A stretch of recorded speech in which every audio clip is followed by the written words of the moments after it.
আমাৰ যিবোৰ জন্ম প্ৰতিকা আছিল সেই সময়ত আমাৰ মানুহখিনি বৰ দৰিদ্ৰ আমাৰ এটা সুটকেছো নাই বাঁহৰ চুঙাত আমাৰ সেই কাগজবিলাক চুৱা কাগজবোৰ সোমোৱাই থওঁতে নিগনিয়ে খাই পেলালে গতিকে মই সঠিক উত্তৰটো আপোনাক দিব নোৱাৰিম কাৰণ আমাৰ দিন তেতিয়া আমি এই ট্ৰাং বোলা বস্তুটোৱে পোৱা নাছিল এইবোৰতো দূৰৰে কথা কাপোৰ কানিবিলাক এই বাঁহৰ বেতৰ মানে জপা বনাই সোমোৱাই ওপৰলৈ ওলমাই ৰাখি থয় তেনেকৈ ৰাখিছিল এনেকুৱা এটা দুৰ্ভাগ্য সেই খগেশ্বৰ গগৈদেৱৰ যিটো হেঁপাহেৰে সেইখন স্কুল প্ৰতিষ্ঠা কৰিছিল ধুমুহা বতাহ ভাঙি পেলালে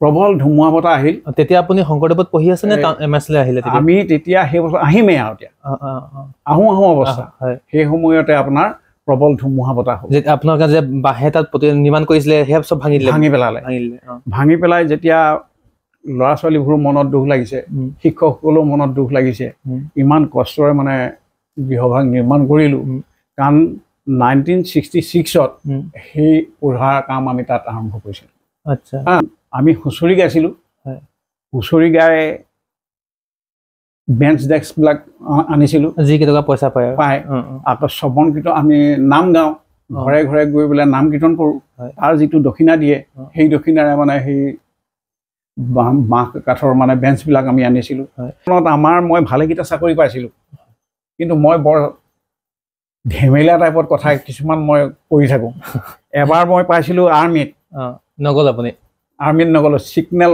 অফিচাৰ মানে মোক চিলেক্ট কৰিলে কেলে নগ'ল ছিগনেল মই ভাবিলোঁ আমাৰ সেই সময়ত আমি বৰ বুৰ্বক কাৰণ শিক্ষা দীক্ষাটো বৰ কম আৰু আমাক কি কৰিলে কি হয় এইবোৰ দিহা পৰামৰ্শ গুৰি ধৰোঁতা মানুহ কোনো নাই মই ভাবিলোঁ যে এখন চেলুট মাৰি থকা মানে সেইবোৰ কি বুলি কয় টাউনলৈ গ'লে যে পুলিচবিলাকক দেখোঁ সেইটো চাকৰি মই নকৰোঁ সেই বুলি নকৰিলোঁ এইটো ক'বলৈ একেবাৰে দুখ লগা বৰ ডাঙৰ কথাই কৈ দিলা কাৰণ আগৰ তুলনাত আজিকালি ল'ৰাই একোৱেই শ্ৰম নকৰে খালি তেওঁলোকে ওপৰতে পাবলৈ বিচাৰে কিন্তু যে চাকৰি এটা কৰিলেই জীৱন সেইটো কথা নহয় কাৰণ নিজক চলিবলৈও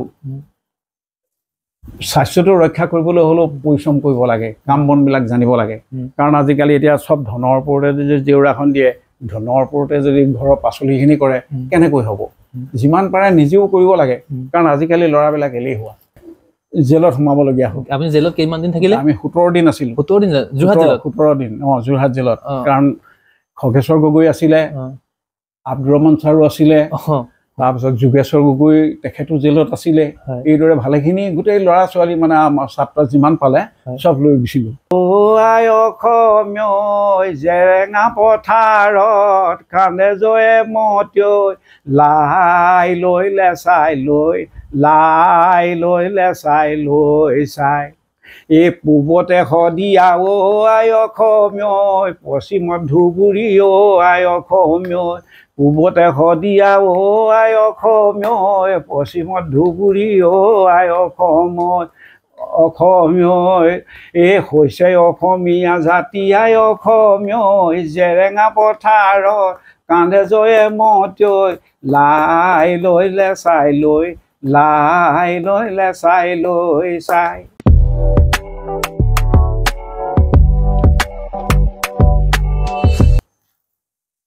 নমস্কাৰ সকলোকে স্বাগতম জনাইছোঁ আমাৰ এই অনুষ্ঠানলৈ আজিৰ মোৰ লগত এনে এজন ব্যক্তি আছে যিজন ব্যক্তি হৈছে তিতাবৰৰ এখন চৰকাৰী শিক্ষানুষ্ঠান এখন লেখত ল'বলগীয়া শিক্ষানুষ্ঠান শ্ৰীমন্ত শংকৰ বিদ্যাপীঠৰ প্ৰতিষ্ঠা কালত নিয়োজিত এজন ছাত্ৰ তথা অসম চৰকাৰৰ এজন অৱসৰপ্ৰাপ্ত কৰ্মচাৰী আমাৰ সকলোৰে শ্ৰদ্ধাৰ চন্দ্ৰ বৰা আমাৰ লগত আছে মই বৰদেউতা আপোনাক আমাৰ এই অনুষ্ঠানলৈ স্বাগতম জনাইছোঁ নমস্কাৰ মই ধন্যবাদ আপোনালোকৰ এই অনুষ্ঠানৰ সকলো দৰ্শকৰ প্ৰতি বা আপুনি যে আহিলে মোৰ পৰা সাক্ষাৎ ল'বলৈ কি সাক্ষাৎ ল'বলৈ বিচাৰিছে মই নাজানো কিন্তু আপুনি আপোনাৰ ওচৰত মই বা আপোনালোকৰ নিউজ চেনেলৰ ওচৰত মই চিৰকৃতজ্ঞ হৈছোঁ বৰদেউতা আমাৰ এই অনুষ্ঠানটো হৈছে আমি তিতাবৰৰ বিভিন্ন ব্যক্তিৰ লগত আমি কথা পাতোঁ আমি তেওঁলোকৰ লগত আলোচনা কৰোঁ তেওঁলোকৰ জীৱনৰ সুখ দুখ ঘাট প্ৰতিঘাতৰ পৰা আৰম্ভ কৰি তেওঁলোক তিতাবৰ সমাজ জীৱনৰ লগত কেনেকৈ তেওঁ জড়িত হ'ল তেনেধৰণৰ আমি বিভিন্ন ধৰণৰ কথা পাতোঁ। আজি আপোনাৰ লগতো তেনেধৰণৰ কথা পাতিম আৰু আপুনিও আমাক এই মূল্যৱান সময়কণ দিয়াৰ বাবে বহুত বহুত আপোনাক ধন্যবাদ। প্ৰথমে আমি আৰম্ভ কৰিছোঁ আমাৰ এই অনুষ্ঠান। বৰদেউতা, আপোনাৰ জন্ম ক'ত হৈছিল? মোৰ জন্ম এই কাছজান গাঁৱতে মোৰ জন্ম। হয়, কোন চনত জন্ম হৈছিলে আপোনাৰ? সেইটো সঠিক উত্তৰ দিবলৈ বৰ কষ্টকৰ হ'ব, কাৰণ কেলে আমাৰ যিবোৰ জন্ম পত্ৰিকা আছিল সেই সময়ত আমাৰ মানুহখিনি বৰ দৰিদ্ৰ। আমাৰ এটা চুটকেছো নাই। বাঁহৰ চুঙাত আমাৰ সেই কাগজবিলাক চুওৱা কাগজবোৰ সুমুৱাই থওঁতে নিগনিয়ে খাই পেলালে। গতিকে মই সঠিক উত্তৰটো আপোনাক দিব নোৱাৰিম। তাৰমানে বাঁহৰ চুঙাত থলে বুলি ক'লে কথাটো? ভলুকা বাঁহৰ চুঙা কাটি পেলাই টুকুৰা এটা দি পেলাই তাতে আমাৰ পতা, মাটিৰ পতা আৰু আমাৰ জন্মৰ ল'ৰা ছোৱালী পত্ৰিকাবোৰ সুমুৱাই ৰাখে। পিছে এদিন মই সেই পত্ৰিকাখন বিচাৰিহে তেতিয়া দেখিছোঁ নিগনিয়ে সোমাই গোটেইখিনি বস্তু খাই পেলালে। গতিকে সেয়াৰ শুদ্ধ উত্তৰটো মই দিব পৰা নহ'ব। তাৰমানে আজিৰ দিনত যেনেকৈ আমি ফাইলত ভিতৰত থওঁ বা আলমাৰীৰ ভিতৰত থওঁ বা গডৰেজৰ ভিতৰত থওঁ বা আমি বিভিন্ন ধৰণৰ টাংকত থওঁ, আপোনালোকে আগতে মানে আপোনালোকৰ ককা বা আপোনাৰ দেউতাহঁতে মানে আপোনাৰ বাঁহৰ চুঙাৰ ভিতৰত ভাত থৈছিল? হয়, কাৰণ আমাৰ তেতিয়া আমি এই ট্ৰাং বোলা বস্তুটোৱে পোৱা নাছিলোঁ। এইবোৰতো দূৰৰে কথা, কাপোৰ কানিবিলাক এই বাঁহৰ বেতৰ মানে জপা বনাই সোমোৱাই ওপৰলৈ ওলমাই ৰাখি থয়, তেনেকৈ ৰাখিছিল। গতিকে এতিয়া মোৰ বয়সটো প্ৰায় 76 হৈছে আৰু। আপুনি এনে শিক্ষা জীৱনৰ পাতনি অ আ ক খ আদি পাঠ ক'ৰ পৰা আৰম্ভ কৰিছিলে? এইটো ক'বলৈ বৰ ৰাইজৰ আগত লাজ লগা নিচিনা কথা, কাৰণ মই শিক্ষাৰ পাতনিটো প্ৰথম মই বেবেজীয়া স্কুলতে কৰিছিলোঁ। কাৰণ 2টা বছৰ তিতাবৰ বেবেজীয়া, কাৰণ সেই সময়ত মানুহ দুনুহ বৰ কম আৰু হাবি জংঘলে ভৰা। সেই সময়ত সেই 2টা বছৰ কৰিয়ে মই 3 বছৰ ঘৰত বহি থাকিলোঁ, নপঢ়িলোঁ আৰু। কাৰণ ৰাস্তাত যাবলৈ ভয় লাগে, মানে বৰ ভূত প্ৰেতবোৰ ওলাই, মানুহবোৰেও ভয় কৰে, জাকুৰা জৌলতা যাব লাগে। কিন্তু সেই নিচিনা দিনতে সেইকাৰণে সেই নিচিনা অসুবিধাৰ কাৰণে আমি এই পঢ়াটো বাদ দিলোঁ। আৰু সেই সময়ত আমাৰ গাঁৱৰ বৈবৃদ্ধসকলে বৰ পঢ়াত জোৰো নিদিয়ে, সেইকাৰণে আমি বহি থাকিলোঁ। তাৰ পাছত 1958 চনত আমি নিজেই বাঁহ কঢ়িয়াই পেলাই এখন LP স্কুল তৈয়াৰ কৰিলোঁ, সেইখন বামুণ গাঁৱত, কাছজান বামুণ গাঁৱত। আৰু সেইখন স্কুলতে মই তেতিয়া ক খ প্ৰথম শ্ৰেণীৰ পৰা পঢ়িবলৈ ল'লোঁ। আৰু পঢ়ি লৈ আমি যেতিয়া 5ম শ্ৰেণী পাছ কৰি গ'লোঁ, তেতিয়া আমি MRS হাইস্কুলত মোৰ হাইস্কুলীয়া জীৱন আৰম্ভ। তাৰমানে আপুনি বামুণগাঁও LP স্কুলৰ পৰা গৈ আপুনি MRS লৈ আহিলে? হয়। MRSত আপুনি 5ত এডমিশ্যন লৈছে? নাই, 4ত। আমাৰ তেতিয়া 4ৰ পৰা আছিলে, আমি 4ৰ পৰা 5লৈ পালোঁ। আমি যেতিয়া পঢ়িছোঁ 5 আছিলে, কিন্তু আমাৰ দিনত 4 আছিলে। 4 আৰু 5 তাত পঢ়িলোঁ। কিন্তু সেই সময়তে কি হ'ল, আমাৰ বয়সটো যথেষ্ট আছিল সেই সময়ত, যদিও আমি ল'ৰা হৈ থকা নাই, আমাৰ বয়সটো যথেষ্ট। কিন্তু সেই 5ৰ পৰা এই শ্ৰীমন্ত শংকৰদেৱ বিদ্যাপীঠ যিখন স্কুল আছিল, তালৈ আবেদন কৰি হেডমাষ্টৰে ল'ৰা বিচাৰিছিল। কোন আছিলে হেডমাষ্টৰ তেতিয়া? হেডমাষ্টৰ তেতিয়া MRSত আছিলে আমাৰ আব্দুৰ ৰহমান ছাৰ আৰু বিদ্যাপীঠৰ প্ৰধান শিক্ষক হ'ল খগেশ্বৰ গগৈ।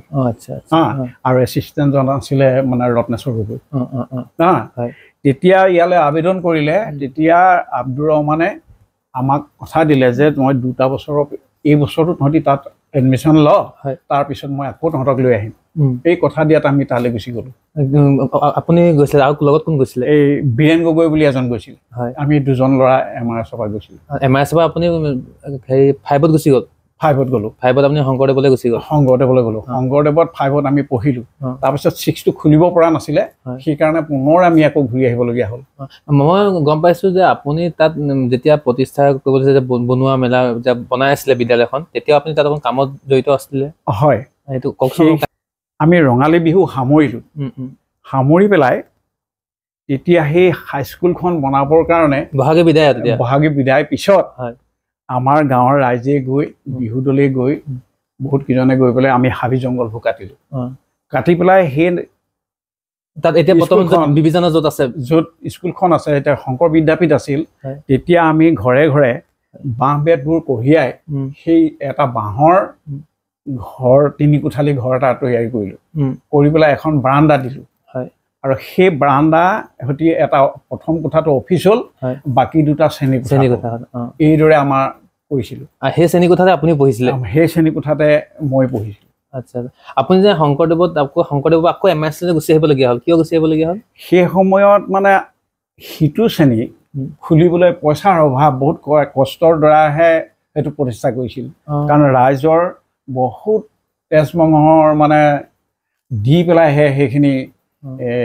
বাঁহ বেতেৰে সহায় কৰি পেলাই সেইটো প্ৰতিষ্ঠা কৰিছিল কৰি পেলাই যিমানকৈ এটা এটাকে ক্লাছ বঢ়াই গৈ আছে সেই বছৰতে আকৌ আমি অহাৰ পিছতেই এনেকুৱা এটা দুৰ্ভাগ্য সেই খগেশ্বৰ গগৈদেৱৰ যিটো হেঁপাহেৰে সেইখন স্কুল প্ৰতিষ্ঠা কৰিছিল ধুমুহা বতাহ ভাঙি পেলালে আচ্ছা প্ৰবল ধুমুহা বতাহ আহিল তেতিয়া আপুনি শংকৰদেৱত পঢ়ি আছে নে এমএছলে আহিলে আমি তেতিয়া সেই বছৰ আহিমেই আৰু এতিয়া আহোঁ অৱস্থা সেই সময়তে আপোনাৰ প্ৰবল ধুমুহা বতাহ হ'ল আপোনালোকে যে বাঁহে তাত নিৰ্মাণ কৰিছিলে সেয়া চব ভাঙি পেলালে ভাঙি পেলাই যেতিয়া ল'ৰা ছোৱালীবোৰৰ মনত দুখ লাগিছে শিক্ষকসকলৰ মনত দুখ লাগিছে ইমান কষ্টৰে মানে গৃহভাগ নিৰ্মাণ কৰিলোঁ কাৰণ 1966ত সেই পঢ়াৰ কাম আমি তাত আৰম্ভ কৰিছিলোঁ আৰু যেতিয়া ভাঙি পেলালে তেতিয়া হেডমাষ্টৰে ক'লে যে তোমালোকে চিন্তা নকৰিবা তোমালোকৰ পঢ়াটো ক্ষতি নহয় তেতিয়া MRSত আৰু নন্দনাথ শইকীয়া কলেজত ৰাতিপুৱা স্কুল কৰি দিলে সেই শংকৰদেৱৰ স্কুলৰ ছাত্ৰবিলাকে সেই কলেজত আৰু MRSত পঢ়ি পেলাই সেই দুটামান বছৰ তাত পঢ়িবলগীয়া হ'ল মৰ্ণিং স্কুল তাৰপিছত আকৌ যেনিবা তাত শ্ৰেণীকোঠা বাঢ়ি গ'ল তেতিয়া তালৈ সকলো দি গুচি গ'ল কাৰণ সেই স্কুলখন বনাওঁতে বহুত কষ্টকৰ হৈছিলে কাৰণ আমি হুঁচৰি গাইছিলোঁ হুঁচৰি গাই বেঞ্চ ডেস্কবিলাক আনিছিলোঁ যিকেইটকা পইচা পায় আকৌ শ্ৰৱণ কীৰ্তন আমি নাম গাওঁ ঘৰে ঘৰে গৈ পেলাই নাম কীৰ্তন কৰোঁ তাৰ যিটো দক্ষিণা দিয়ে সেই দক্ষিণাৰে মানে সেই বাঁহ কাঠৰ মানে বেঞ্চবিলাক আমি আনিছিলোঁ আৰু যে আপুনি বিহু গায় সেই বিহু গায় আপোনাৰ যিবোৰ বিহু দল আপোনাৰ যোন লগৰীয়া বা আপোনাৰ বন্ধু তেওঁলোকৰ এতিয়া আছেনে তেওঁলোক কোনো নাই সকলো গ'ল আমাৰ লগত কাম কৰোঁতে সেই বিহু দলটোৰ ধমেশ্বৰ সন্দিকৈ চন্দ্ৰ গগৈ ওজা চন্দ্ৰ গগৈ নাচনী আৰু চন্দ্ৰ গগৈ পেপুৱা নিজে চন্দ্ৰ গগৈ তিনিজন আমি তিনিজন চন্দ্ৰ গগৈ আছিলোঁ আৰু তাত গৈ ননী গগৈ এইদৰে ভালেখিনি মানুহে মানে আমি সেই স্কুলখনৰ হাবি বন কাটি পেলাই স্কুলটো প্ৰতিষ্ঠা কৰিছিলোঁ আৰু প্ৰতিষ্ঠা কৰোঁতেই তেতিয়া কি হ'ল আমাৰ স্কুলৰ ডেস্ক বেঞ্চ নাই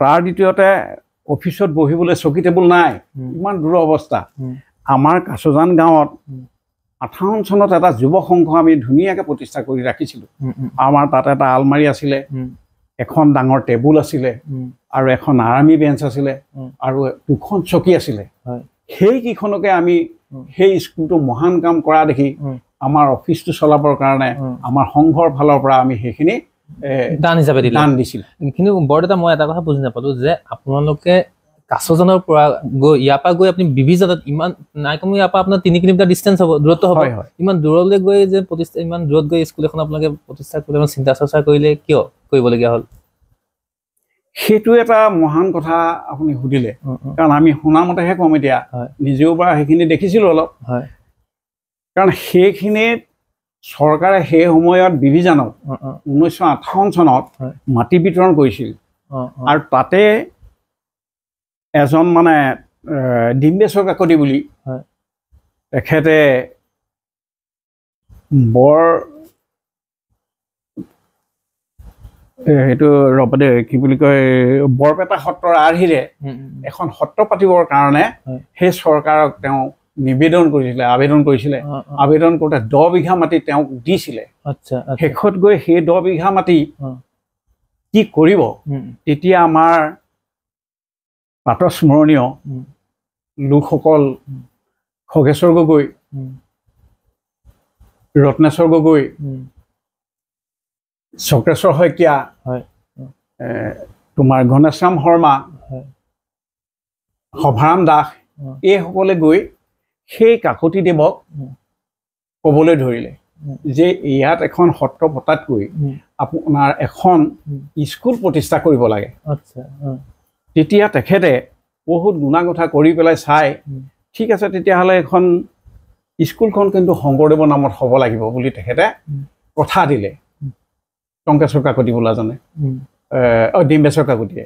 আৰু সেইমতে তেওঁ ভাৱমুখেৰে যেতিয়া ওলাই আহিল তেতিয়াই সেইখন শ্ৰীমন্ত শংকৰদেৱ বিদ্যাপীঠ নামেৰে নামাকৰণ কৰি সেইখন স্কুল প্ৰতিষ্ঠা কৰিলে। আৰু সেই কাকতিদেৱ এজন শৰণাচাৰ্য আছিল। তেওঁ আমাৰ স্বাধীনতা আন্দোলনত জেলত থকা লোক, জেলৰ পৰা আহিয়ে তাত লৈছিলেহি। আৰু তেওঁ এটি মোনাত এখন চেলেং কাপোৰৰ ছাতি লাখুটি দালি লৈ পেলাই গাঁৱে গাঁৱে তিলৌ তিলৌ ঘূৰি ফুৰা আমি দেখিছিলোঁ। কাৰণ সেইবোৰ তেওঁ ধৰ্ম প্ৰচাৰ কৰিছিল। এতিয়া যদি আমি সুধোঁ আপোনাৰ চাকৰি জীৱনত আপুনি কেনেকৈ জড়িত, চাকৰিলে আপুনি কেনেকৈ আহিল?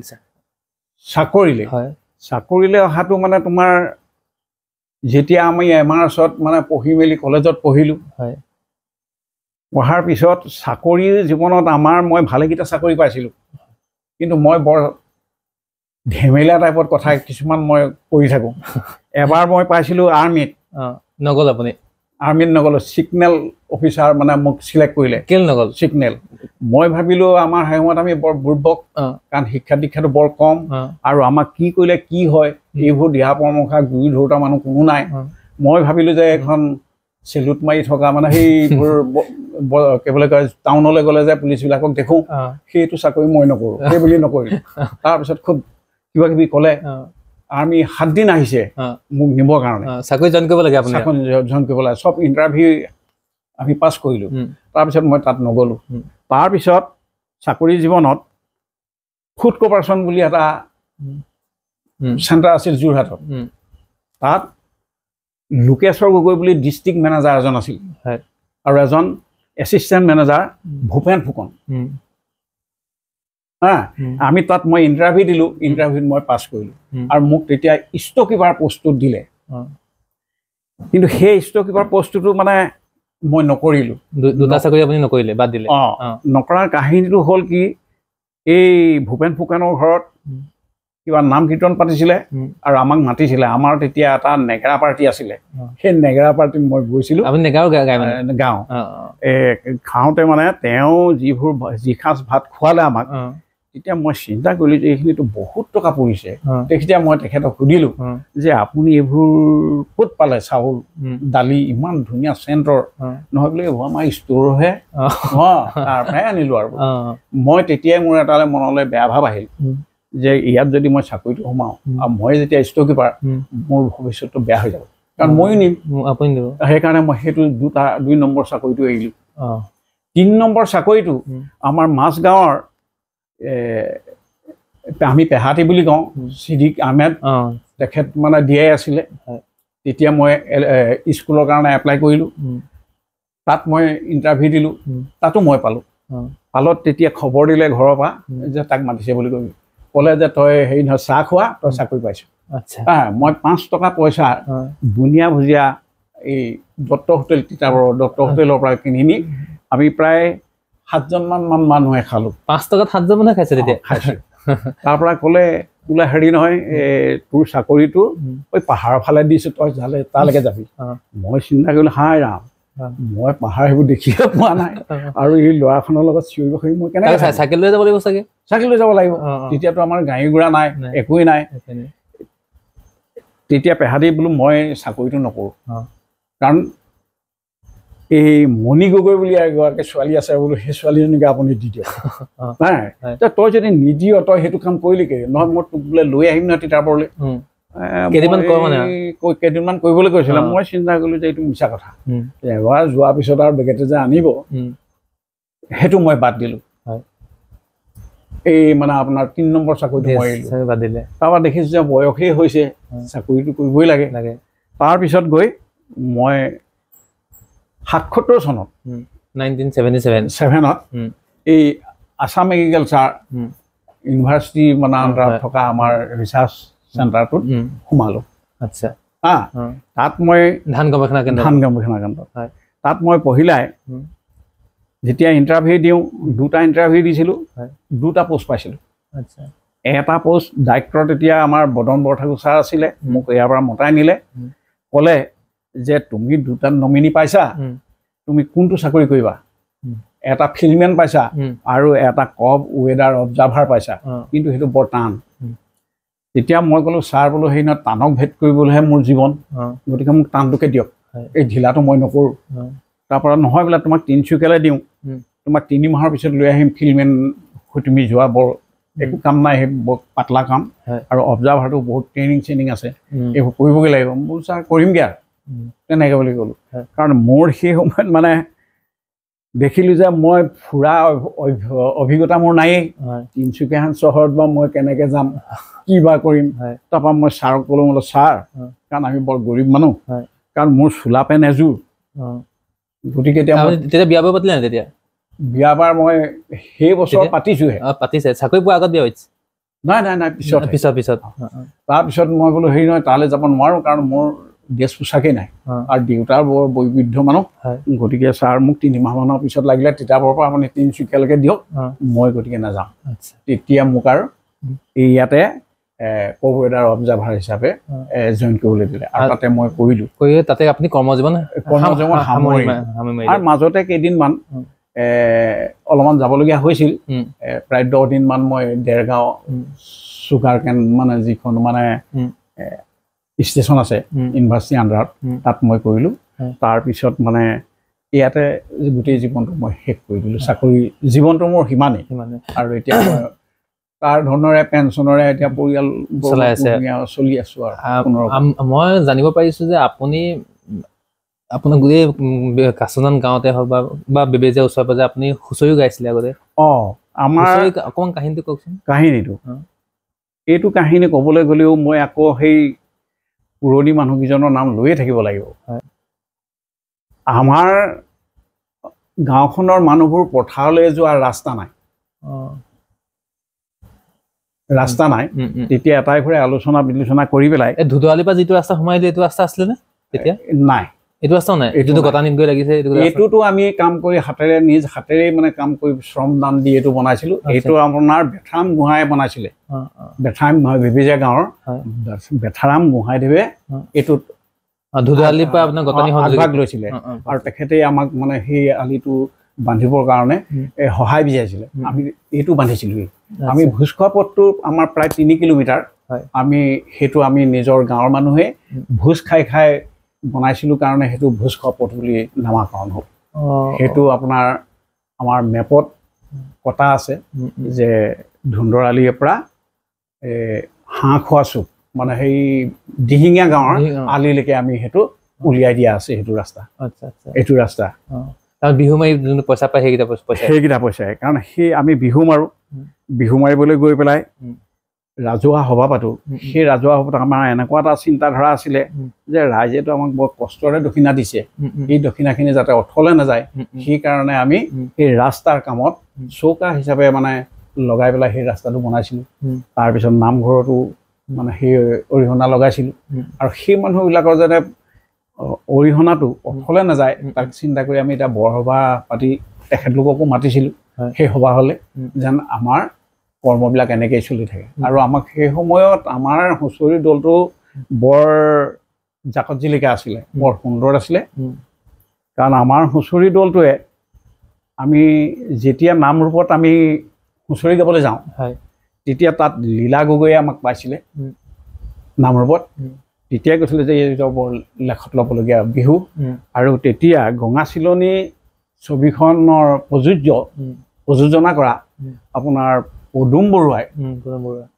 তেখেতে আমাক আহি পেলাই এখন ডকুমেণ্টাৰী কৰিছিলে আৰু সেই ডকুমেণ্টাৰীখন বিহু গৰু গা ধোৱাৰ পৰা পেপা বনোৱাৰ পৰা পিঠা খুন্দাৰ পৰা কাপোৰ বোৱা গামোচা বোৱাৰ পৰা সকলোখিনি কণী যুঁজলৈকে মানে তুলি নিছিলে আৰু সেই কেছেটকেইটা তেখেতে ডকুমেণ্টখন ক'ত ক'ত চলালে আমি সেইটো নাজানো কিন্তু বহুদিনৰ পিছত তেখেতক আমাৰ খগেশ্বৰ গগৈদেৱৰ ঘৰলৈ আহিছিল আৰু তেতিয়া মোকো গগৈদেৱে মাতিলে আৰু তেতিয়া মই সুধিছিলোঁ যে আমাকো এটা কেছেট দিব পাৰিব নেকি বাৰু সেই বিহুৰ কেছেটটো বৰ হেঁপাহ এটা আছিলে তেতিয়া দিনত আমাৰ টিভি নাই কেমেৰা নাই একোৱেই নাই গতিকে সেইটো কেছেট লৈনো কি কৰিম সেইকাৰণে কেছেটটো ল'বলৈ নহ'ল তেতিয়াৰ দিনত আপোনালোকৰ আপুনি নিজে কৈছে তেতিয়াৰ দিনত কেমেৰা নাই টিভি নাই মোবাইল নাই এতিয়া আপোনাৰ টিভিও আছে কেমেৰাও আছে মোবাইলো আছে এতিয়া তেতিয়া সময়বোৰ কেনেধৰণে পাৰ কৰিছিলে আৰু এতিয়া সময়বোৰ কেনেধৰণে পাৰ কৰিছে কাৰণ তেতিয়াৰ দিনত মানে আমাৰ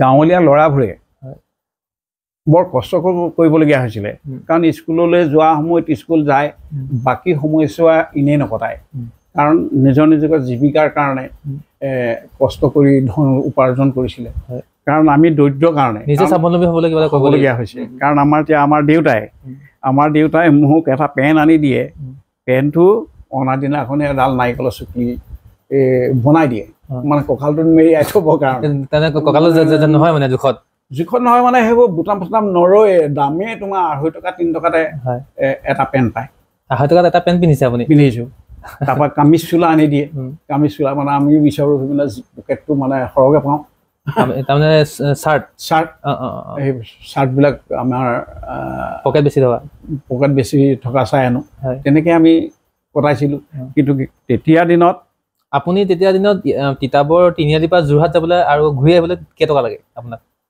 আমাৰ টকা 2 টকা লাগে 2 টকা লাগে 2 টকাত হৈ যায় কাৰণ আমাৰ সেই সময়ত আমাৰ তিতাবৰত মানুহেই কম কাৰণ আমি চাৰিআলিলৈ বজাৰলৈ যাবলৈ ভয় লাগে কাৰণ লগত 2-3জন মানুহ নহ'লে শুইন ক'তো মানুহ এটি আপুনি নাপায় যদি পৰি মৰিও থাকে তেতিয়াও নাপায় সেইকাৰণে তেতিয়াৰ তুলনাত এতিয়া একেবাৰে জাকত জিলিকা হৈ পৰিছে কাৰণ তেতিয়া দিনত সেই মানুহখিনি আমাৰ কষ্ট কৰি বেপাৰ বাণিজ্যও কৰি খাইছিলে কিন্তু এতিয়া আজিৰ তুলনাত সেইসকলে একেবাৰে বুৰ্বক বুলি আমি কৈছোঁ কাৰণ আমি বৰ বুৰ্বক আছিলোঁ কাৰণ আমি একো কথাই নাজানো আজি সৰু ল'ৰাই যিমান পঢ়া শুনাত আগবাঢ়ি গ'ল টিভি চাইছে মোবাইল চাইছে আমি আজিও মানে মোবাইলটো সম্পূৰ্ণ কাম নাজানো কিন্তু এটা বস্তু আপোনালোকৰ ভাল লাগিল মই শুনি পেলাই যে আপোনালোকৰ আগৰ পৰাই যে আপোনালোকৰ এই বিহুমৰি আপোনাৰ ৰাস্তা বনাইছে বা নামঘৰৰ কাৰণে কৰিছে যোনটো সমাজৰ কাৰণে যোনটো আপোনাৰ কাম কৰা আপোনাৰ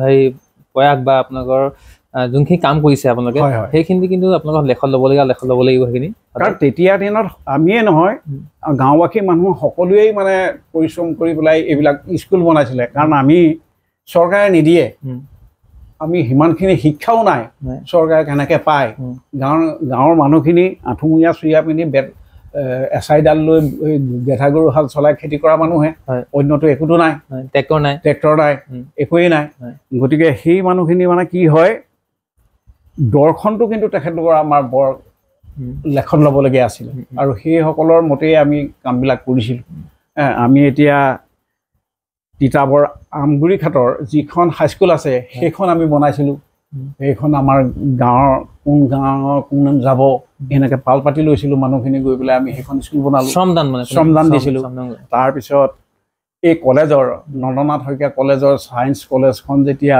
ছায়েন্স লেবৰেটৰীটো খুলিবলৈ পইচা নাইকিয়া হ'ল তেতিয়া এখন তাত ৰাজহুৱা সভা দিছিলে সভা দি পেলাই আমাৰ খগেশ্বৰ গগৈকে মানে ছেক্ৰেটাৰী পাতি দিছিলে কেনেকৈ কৰিব তেতিয়া কি বুলি কয় খগেশ্বৰ গগৈ চক্ৰেশ্বৰ শইকীয়া সেইসকলেও লগতে আমিও চাৰ্কেলত বস্তা বান্ধি ঘৰে প্ৰতি 2 কিলো 1 কিলো ধান বুটলি সেই লেবৰেটৰীটো মানে বনাইছিলোঁ আমি সেই সময়ত ৰাজহুৱা কামেই আমি কৰি থাকোঁ কিন্তু আজিকালি চৰকাৰে দিয়ে আৰু সেইকাৰণে মানে ল'ৰাবিলাকো ধুধ হৈ গ'ল এই ল'ৰাবিলাকে মানে চৰকাৰলৈ বাট চাই থাকে আজি এতিয়া নামঘৰত ভকতি কৰিব লাগে আমি নিজৰ পইচাৰে মানে প্ৰতিষ্ঠা কৰি পেলাই ঈশ্বৰক প্ৰাৰ্থনা কৰিছিলোঁ কিন্তু আজিকালি চৰকাৰে লাখ টকা দিয়ে গতিকে ল'ৰাবিলাকে সেই বস্তুবিলাকৰ প্ৰতি প্ৰায় মৰম চেনেহ নাইকিয়া যেনে আমি দেখিবলৈ পাইছোঁ হেৰি বৰদেউতা আজিকালি ল'ৰাবোৰ আগৰ তুলনাত এলেহুৱা হ'ল নেকি? এইটো ক'বলৈ একেবাৰে দুখ লগা বৰ ডাঙৰ কথাই কৈ দিলা। কাৰণ আগৰ তুলনাত আজিকালি ল'ৰাই একোৱেই শ্ৰম নকৰে, খালি তেওঁলোকে ওপৰতে পাবলৈ বিচাৰে। কিন্তু যে চাকৰি এটা কৰিলেই জীৱন সেইটো কথা নহয়। কাৰণ নিজক চলিবলৈও স্বাস্থ্যটো ৰক্ষা কৰিবলৈ হ'লেও পৰিশ্ৰম কৰিব লাগে, কাম বনবিলাক জানিব লাগে। কাৰণ আজিকালি এতিয়া চব ধনৰ ওপৰতে যদি জেউৰাখন দিয়ে, ধনৰ ওপৰতে যদি ঘৰৰ পাচলিখিনি কৰে, কেনেকৈ হ'ব? যিমান পাৰে নিজেও কৰিব লাগে। কাৰণ আজিকালি ল'ৰাবিলাক এলেহুৱা। কাৰণ আমি ইমান কষ্টৰে মানে খেতি কৰি হাল পথাৰলৈ হাল যোৰা দিনাখনি আউজ কৰোঁ, আজিও আমাৰ এইবিলাক চিন আছে, শেষ হৈ যোৱা নাই। তাৰ পিছত আহিও আকৌ আমি পথাৰলৈ যাওঁ, আলি পদূলি দিওঁ, হালোৱা পঠোৱা আমি নলওঁ, চব ঘৰে ঘৰে আমাৰ নিজে মানুহখিনিয়ে কৰে। কাৰণ মাটিও বৰ বেছি নহয়, মানুহবোৰৰ মাটি খাবৰ জোখাৰে 3 পুৰা 4 পুৰা মাটি আছে, সেইখিনিকে আমি কৰোঁ। আৰু এপুৰা মাটিত সেই সময়ত মানে খুব কম ধান হয়, ধানৰ সঁচবোৰ বেলেগ আছিল। আৰু আজিকালি যিবিলাক সঁচ ওলালে, এই সঁচবিলাক কিন্তু বৰ লেখত ল'বলগীয়া। এতিয়া যিবোৰ ৰঞ্জিত, বাহাদুৰ, পিয়লি ইত্যাদি ধানবিলাক ওলাইছে, এই ধানবিলাকৰ পৰা মানুহখিনি স্বাৱলম্বী হ'ল। বিশেষকৈ ৰঞ্জিত ধানটোৰ পৰাই আজি গাঁওবাসী উন্নতি হ'ল বুলি মই ক'ব পাৰোঁ সেইটো কথা। আপুনি আন্দোলন পাইছে চাগে, অসম আন্দোলন? অসম আন্দোলনত আমি ভাষা আন্দোলনত আমি 17 দিন মই জেলত আছিলোঁ। এই কাহিনীটো কওকচোন, শুনিবলৈ মন গৈছে। শুনিবলৈ মানে এইটো কি ক'ব, আমি তেতিয়া ভাষা আগৰো আন্দোলন আছিলে, যিকোনো এটা কৰ্ম কৰিবলৈ হ'লে আন্দোলনেই হয় আৰু। কিন্তু আমি শিশুৰ আন্দোলন যদিও কৰিছিলোঁ, লাষ্টত এই ভাষা আন্দোলনটোত কিন্তু আমি মানে জেলত সোমাবলগীয়া হ'ল। আপুনি জেলত কিমান দিন থাকিলে? আমি 17 দিন আছিলোঁ। 17 দিন যোৰহাট জেলত? 17 দিন, যোৰহাট জেলত। কাৰণ খগেশ্বৰ গগৈ আছিলে, আব্দুৰ ৰহমান ছাৰো আছিলে, তাৰপিছত যোগেশ্বৰ গগৈ তেখেতো জেলত আছিলে। এইদৰে ভালেখিনি গোটেই ল'ৰা ছোৱালী মানে আমাৰ ছাত্ৰ যিমান পালে চব লৈ গুচি গ'ল, চবকে এৰেষ্ট কৰিলে। আৰু তাত থাকি পাছত আৰু এৰি দিলে। আমি সেইখিনি কিন্তু দেশৰ হকে মানে কিছুমান কৰিছিলোঁ। আৰু তেল শোধনাগাৰৰ কাৰণেও আমি কিছুমান আন্দোলন কৰিবলগীয়া হৈছিলে। এইবোৰ আমি কৰিছিলোঁ বাৰু, তেতিয়া দিনতো আছিলে। আজিকালি কিন্তু আছিলে, কিন্তু তেনেকৈ মাৰপিট নাই। আপুনি কাজিয়া কৰিছিলে? কাজিয়া সেইটো কথা ক'বলৈ গ'লে ভুলেই হ'ব। আমি কাজিয়া নকৰা নহয়, কৰিছিলোঁ বুলিয়ে কৈছোঁ। কেতিয়া এই বেংগলী যুদ্ধখন হয়, সেই সময়ত তেওঁলোকে যিমান অত্যাচাৰ কৰিছিল, তেতিয়া আমাৰ অসমীয়া ল'ৰাবিলাকেও তেওঁলোকক মানে অত্যাচাৰ কৰিবলগীয়া হৈছিল। সেইখিনি মানে প্ৰত্যুত্তৰ আমি তেনেভাগেই দিছিলোঁ। কিন্তু হিংসাটো লৈ নাথাকে। কিন্তু এতিয়া তোমাৰ লগত লাগিলোঁ, এই তৎক্ষণাত আকৌ তোমাৰ লগত ভাল হৈ যায়। কিন্তু সেই ক্ৰোধ ভাৱবিলাক মানুহে নাৰাখিছিলে।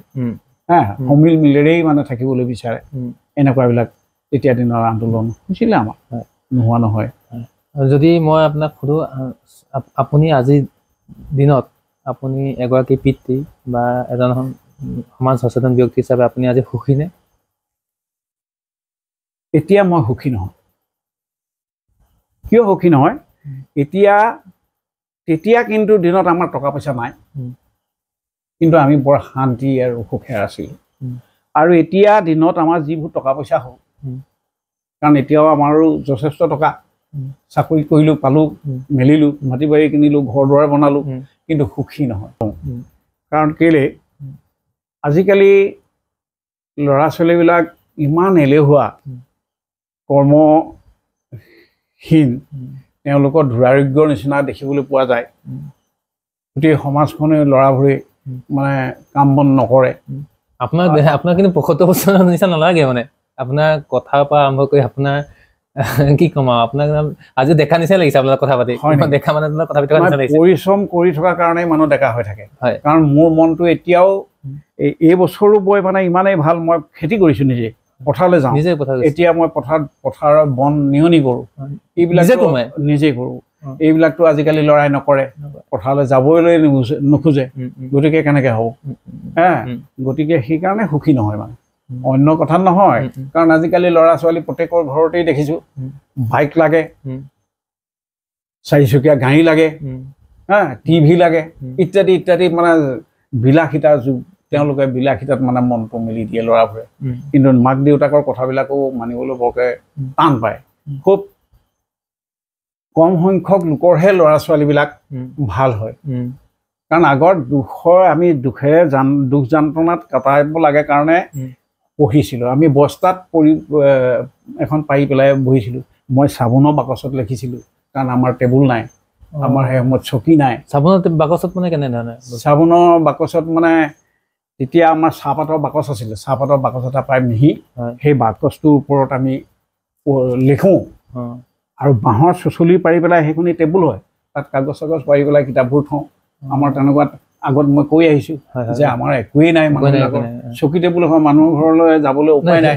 সেইকাৰণে সুধিলোঁ যে আগতে আপুনি একো নাছিলে এতিয়া কিন্তু সকলো আছে কিন্তু থাকিও নথকা নিচিনা সুখী নহয় থাকিও নথকা মানে এই যে সমাজৰ ল'ৰা ছোৱালীবিলাকে এই বয়োবৃদ্ধ লোকসকলক সন্মান বৰকে কৰিবলৈ নিবিচাৰে বুজিছানে আমি আগতে বুঢ়া মানুহবিলাক স্কুল পঢ়া ল'ৰা ছোৱালীৰ ওচৰলৈ যায় সোধে কিন্তু এতিয়া এই তেনেকুৱা লোকসকল গ'লে মানে সেই ডেকা ল'ৰাবোৰ আঁতৰি গুচি যায় এনেকুৱাবিলাক কথা আৰু এটা সুখী নহয় মানে এইটো কাৰণে বেয়া লাগিছে আজি আমি বহুতো সম্বৰ্ধনা জনাইছোঁ স্কুলবিলাকত ল'ৰাই নাম কৰি পঢ়িছে কিন্তু তেওঁলোকৰ সম্বৰ্ধনা জনোৱা আমাৰ একো লাভ হোৱা নাই আমাক সুখী কৰিব পৰা নাই সেই ছাত্ৰসকলে যদি নিজে পঢ়ি শুনি চাকৰি এটা লৈ পেলাই নিজৰ গাঁও ত্যাগ কৰি টাউনত ফ্লেট লয় তেতিয়াহ'লে আমাৰ গাঁওখনৰ কাৰণে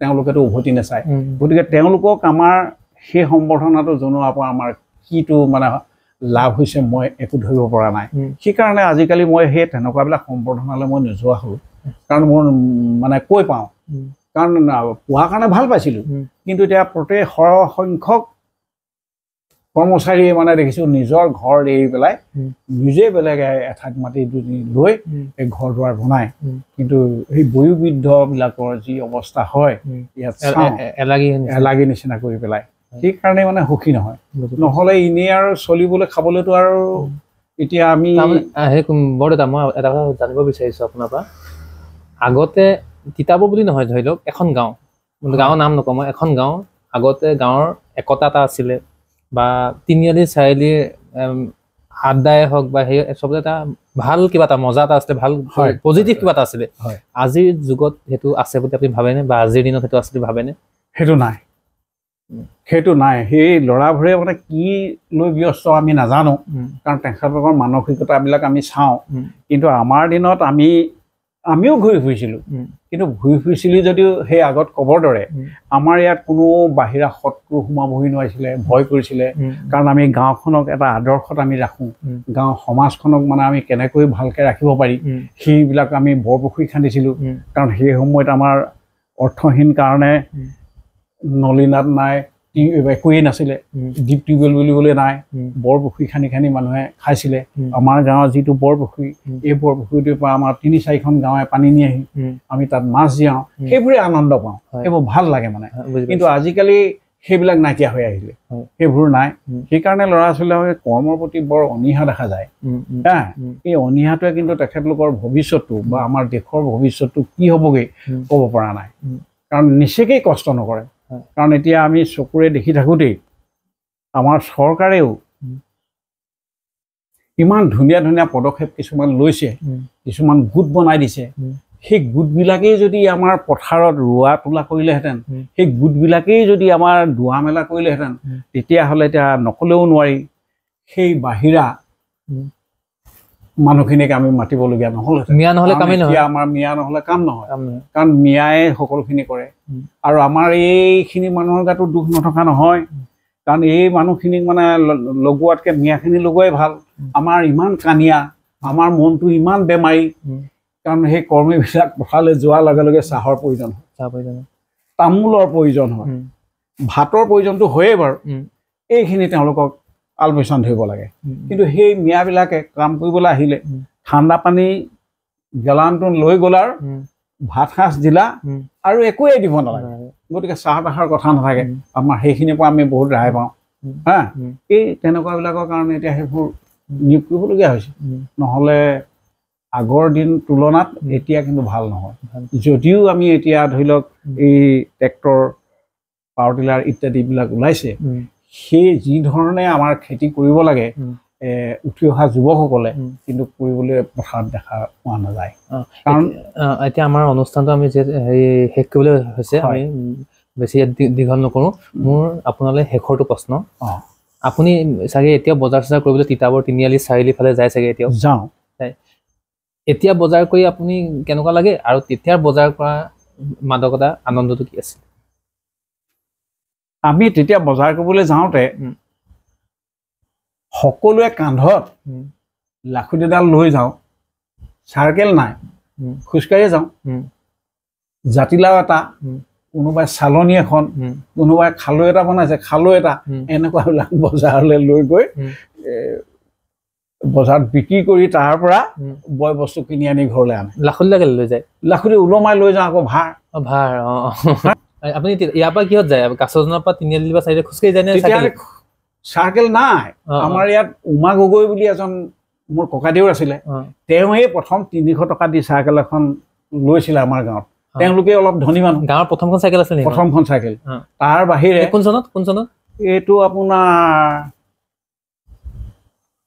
60 চন মানৰ কথা নেকি হা সেই এখনেই চাইকেল আছিলে বাকী আমাৰ চাইকেল নাই চবেই খোজকাঢ়ি ফুৰিব আৰু ভয় লাগে না গোটেই আন্ধাৰ চাগে অন্ধকাৰ হৈ থাকে 5 হেৰি সন্ধিয়া আপোনাৰ 6 বজাৰ পিছত 7 বজাৰ পিছত বা এইটো সময়ত এই সময়ত ভয় আৰু কাৰণ সেই নহয় আমাৰতো লাইট নাই সেই সময়ত কাচিন তেলৰ চাকি তেতিয়া কুলা কাচিন তেল ভূত ওলাই নি ভূতটো ঢেৰ ভূত দেখিছে আপুনি মই দেখিছোঁ কওকচোন ভূতৰ কাহিনী এটা ভূতৰ কাহিনী যদি জুলুকি পাবলৈ যাওঁ আপুনি জুলুকি বাই থাকিলে আপোনাৰ লগতে আকৌ এজনে সেইফালে দেখিছে হেই হেই কে মাতি পেলাই জুলুকি বাই থাকে জুলুকি মানে এই পলহে কয় সেইটো সৰু মানে কাৰণে জুলুকি বুলি কয় আমি পলহে নৈত মানে পল মাৰো সেইটোত পলহে বুলি ক'ব পাৰি পলতকৈ সৰু সেইকাৰণে সেইটো জুলুকি সেই জুলুকি যেতিয়া মানে মাৰিবলৈ যায় তেতিয়া লগতে ভূতবিলাকেও মাৰে আমি নিজে দেখিছোঁ মই এবাৰ মোৰ ভাই এজন আছিলে ভাইজন ঢুকালে ঠিক সন্ধিয়া হওঁ অৱস্থা তেতিয়া মই আমাৰ এইখিলা খেতুলাল বুলি এজন দোকানী আছিলে তেওঁৰ তাতহে দোকান আৰু ক'তো দোকান নাই কাচিন তেল বটল আনিবলৈ গৈছিলোঁ সেই কাচিন তেল বটল আনিবলৈ যাওঁতে ওচনি এডৰাত আয়ো কৰি পেলাই গোটেইখন জুলুকি মাৰি আছে আৰু পিছদিনাখনি মই তেতিয়া চাইছোগৈ কচু এজোপাও দেখোন ভগাই নাই বুজিছানে সেইটোৱে এতিয়া কি দৃশ্য কি শক্তি নাজানো সেইবোৰকে আমি ভূত বুলি ভাবোঁ আৰু এতিয়া আজিৰ যুগত ভূত আছিলে ভাবেনে আজিৰ যুগত আপুনি দেখিছেনে আজিৰ যুগত ভূত এতিয়াও কিবা এটা শক্তি আছে নাইকিয়া নহয় কাৰণ কথা হ'ল কি তেনেকুৱাৰ দিনৰ গতে নাই বা মানুহক তেনেকুৱা অপকাৰ নকৰে কিন্তু আগত অপকাৰ কৰিছিল বহুত অপকাৰ কৰিছিল এতিয়া মানে অপকাৰটো বৰ কম কৰে এতিয়া ইমান যান্ত্ৰিক যুগত সেইবিলাক বস্তু থাকিব নোৱাৰা হৈছে হঠাৎ গুচি ক'ব আপুনি যেতিয়া বিহু মাৰিছিলে আপোনাৰ বিহুৰ যোনটো দল আছিলে আপোনাৰ দলটোত যিসকল আপোনাৰ বন্ধু আছিলে বা যোন লগৰীয়া আছিলে জীৱিত অৱস্থাত আছে সকলোবিলাক জীৱিত নাই আমাৰ যিকেইজন বিহুৱা আছিল বিহুৱা মৰি শেষ হৈ গ'ল অকল মইহে আছোঁ সকলো মানুহেই মৰি গ'ল কাৰণ আমাৰ হুঁচৰি যোৱা 3 কুৰি নাচনি আছিলোঁ ইমান ডাঙৰ বিহু চোতালত সোমাবলৈ মানুহক ভয় কৰে আপোনাৰ কিবা ফটো চটো কিবা ফটোৰ মই তেতিয়া 1972 চনত মই এটা স্মৃতিৰ কাৰণে মই মাৰি ৰাখিছিলোঁ তাৰ এখন আপোনাক মোৰ আছে বাৰু দেখুৱাওঁ আপুনি চাওক যদি গ্ৰহণযোগ্য হয় এইখন চাব পাৰে এইখন আৰু এইজনে খগেশ্বৰ গৈ আছিলে এইজন খগেশ্বৰ গৈ আছিলে আচ্ছা ইয়াৰ 1972 বহুত পুৰণা ফটো বহুত সযত্নে ৰাখিছে হয় কাৰণ হেৰি নহয় এই বিহুৰ সেইটোৱে কাৰণ আমি মাৰিছিলোঁ যে সেইসকল বৈবিধ্য আছিলে আমি ল'ৰা এই সদস্যসকলকে লগত লৈ আপুনি বিহু মাৰিছিলে তাৰ যি পইচা উঠিছিলে ৰাস্তা বনাইছিলে বা নামঘৰ বনাইছিলে হয় ভাওনা পাতিছিলোঁ সেই টকাৰে আৰু দেই কাৰণ আমি তেতিয়া সেই ড্ৰেছটোহে নিজে আনো আৰু যিটো খৰচ হয় আপুনি নিজে ভাও কৰেনে মই ভাওনা কৰিছিলোঁ মই ভালেকেইখনেই ভাওনা দিছোঁ আমি সেই সময়ত ভাওনাও দিছিলোঁ বাৰু কিন্তু আমাৰ দিনত ভাওনাবোৰ বৰ কষ্টকৰ কাৰণ কেলৈ এই লাইট নাই মেনথুল লাইট নহ'লে মানে তোমাৰ ভূটা মানে কাচিন তেলৰ চুঙাত মানে ফটাকানি ভৰাই এই ধৰণে আমি ভাওনাবিলাক দিছিলোঁ। কিন্তু আজিকালি ভাওনাবিলাক বৰ সুন্দৰ। আপুনি খেলৰ কথা আমি খেল খেলি ভাল পাইছিলে? ফুটবল ক্ৰিকেট এইবিলাক খেলিছিলে নে? মই খেলিছিলোঁ, নেখেলা নহয়। ফুটবলটো মই এদিন এৰি দিলোঁ মানে কেলে এনেকুৱা জোৰে মই ফুটবলটো উঠি পেলাই মই পৰিলোঁ, সেইদিনাখনেই মই ফুটবল খেলিবলৈ এৰিলোঁ। বহুত দূৰ চুঁচৰি গ'লোঁ মানে বলৰ ওপৰত। সেইকাৰণে দেখিলোঁ যে এইটো খেলে মানুহ ভৰি হাত ভাঙি আদায় কৰিব। সেইকাৰণে সেইবিলাক মই খেল চাবলৈ গৈছিলে নে? খেল চাবলৈ গৈছিলোঁ, কাৰণ আমাৰ তেতিয়া MRS ফিল্ডত মানে বল ফুটবল খেল পাতে। বহুত খেল হৈছিলে আগতে, মোৰ মনত আছে। মানে বগীধলা বুলি এটা গোলাঘাটৰ এইবিলাক বৰ দূৰে দূৰে পাৰ্টি আহিছিলে, বৰ ভাল বিহু হৈছিলে, বল খেল হৈছিলে। আৰু তাত আমাৰ এই খগেশ্বৰীও খেলিছিলে, এখেত ডিষ্ট্ৰিক্ট প্লেয়াৰ আছিলে খগেশ্বৰ গৈ। এওঁক মানে বগা ঘোঁৰা বুলি কৈছিলে। বগা ঘোঁৰা, কাৰণ এওঁ আগত কোনেও তিষ্টিব নোৱাৰে। এওঁ যিটো হেড কৰি মানে বল বহুত গ'ল দিয়ে। সেইকাৰণে তেওঁ জীৱনত সেইটো আমি চকুৰে নিজে দেখা। মই অনুষ্ঠান শেষলৈ গৈছোঁ। মোৰ শেষতো প্ৰশ্ন, আমাৰ দৰ্শকলো চাবলৈ আগ্ৰহে বাট চাই আছে। আপুনি যদি যোজনা এফাকি যদি আমাৰ দৰ্শকলৈ আগবঢ়ায়। এতিয়া যোজনাটো কৰিবলৈ যে বৰ আবতৰীয়া হ'ল নহয়, তথাপি একো নাই, ৰাইজে আশা কৰিছে। কাৰণ আমি ৰেডিঅ' চেণ্টাৰত যেতিয়া মই এইখিনিতে এটা কাহিনী কৰি ল'ব পাৰিম নেকি বাৰু? পাৰিব, কওক। আমি যেতিয়া ৰেডিঅ' চেণ্টাৰত বিহু দিবলৈ গৈছিলোঁ, এইটো 68 চনত, তেতিয়া আমাৰ এটা ঘটনা ঘটিছিল মানে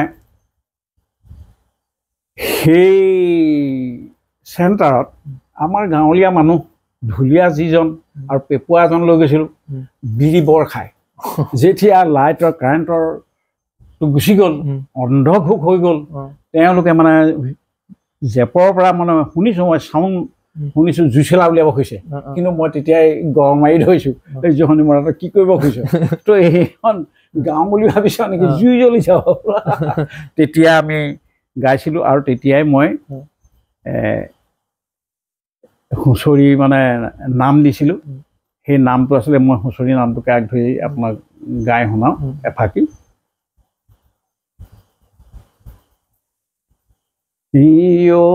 আই অসমীয় জেৰেঙা পথাৰত কান্দে জয়ে মতিয়ৈ, লাই লৈ